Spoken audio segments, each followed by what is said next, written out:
बंधुओं, आज द्वादशी के दिन मैं आपके लिए लाई हूँ एकादशी पारण के समय सुनी जाने वाली तुलसी जी की कथा।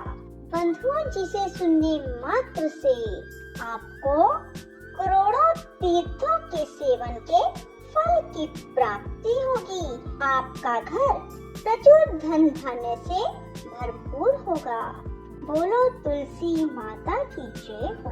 तुलसी का नाम उच्चारण करने पर असुरों का दर्प दलन करने वाले भगवान श्री विष्णु प्रसन्न होते हैं। मनुष्य के पाप नष्ट हो जाते हैं, उसे अक्षय पुण्य की प्राप्ति होती है, जिसके दर्शन मात्र से करोड़ों गोदान का फल प्राप्त होता है। उस तुलसी का पूजन और वंदन लोग क्यों ना करें। कलयुग के संसार में वे मनुष्य धन्य हैं जिनके घर में 4 ग्राम शिला का पूजन संपन्न करने के लिए प्रतिदिन तुलसी का वृक्ष भूतल पर लहराता रहता है। जो कलयुग में भगवान श्री केशव की पूजा के लिए पृथ्वी पर तुलसी का वृक्ष लगाते हैं, उन पर यदि यमराज अपने किंकरों सहित दुष्ट हो जाए तो भी उनका क्या कर सकते हैं। तुलसी, तुम अमृत से उत्पन्न हुई हो और केशव को सदा प्रिय हो। कल्याणी, मैं भगवान की पूजा के लिए तुम्हारे पत्तों को चुनता हूँ। तुम मेरे लिए वरदायिनी बनो। तुम्हारे श्री अंगों से उत्पन्न होने वाले पत्तों और मंजरियों द्वारा मैं सदा ही जिस प्रकार श्री हरि का पूजन कर सकूं, वैसा उपाय करो। पवित्र अंगी तुलसी, तुम कलिमा का नाश करने वाली हो। इस भाव के मंत्रों से जो तुलसी दलों को चुनकर उनसे भगवान वासुदेव का पूजन करता है, उसकी पूजा का करोड़ों गुना फल होता है। देवेश्वरी, बड़े बड़े देवता भी तुम्हारे प्रभाव का गायन करते हैं। मुनि, सिद्ध, गंधर्व, पाताल निवासी, साक्षात नागराज शेष, संपूर्ण देवता भी तुम्हारे प्रभाव को नहीं जानते। केवल भगवान विष्णु तुम्हारी महिमा को पूर्ण रूप से जानते हैं।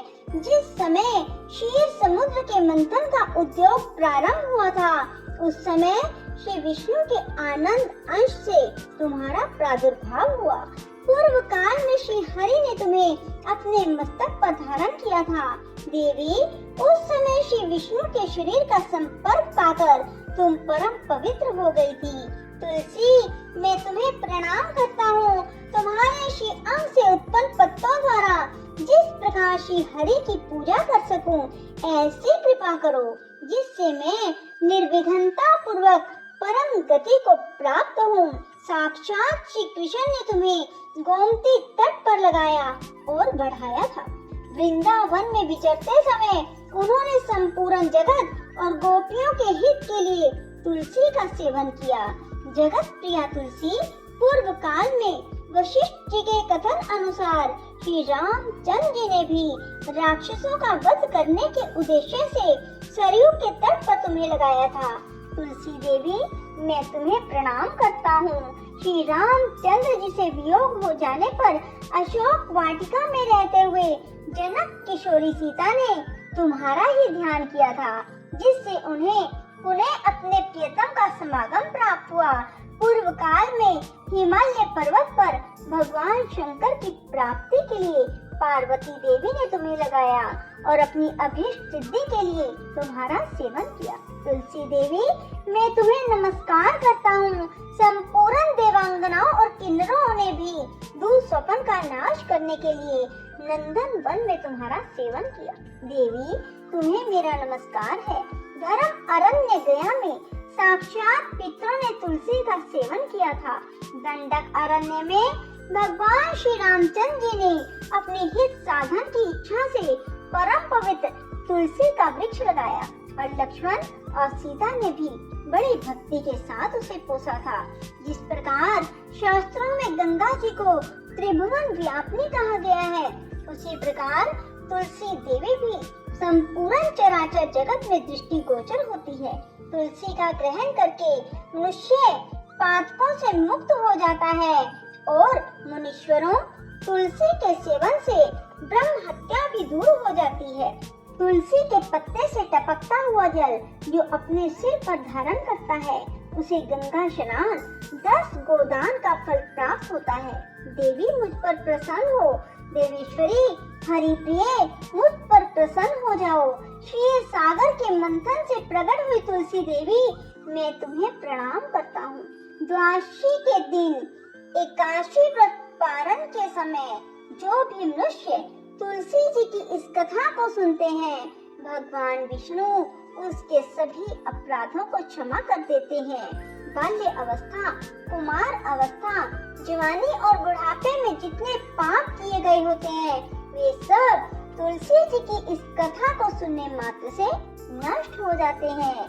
तुलसी जी की इस कथा से संतुष्ट होकर भगवान सुख और अभ्युदय प्रदान करते हैं। जिस घर में तुलसी जी की इस कथा को सुना जाता है वहाँ कभी कोई अशुभ नहीं होता, उनका सब कुछ मंगलमय हो जाता है, किंचित भी अमंगल नहीं होता, उसके लिए सदा सुकाल रहता है अर्थात अच्छा समय रहता है। वह घर प्रचुर धन धान्य से भरपूर हो जाता है।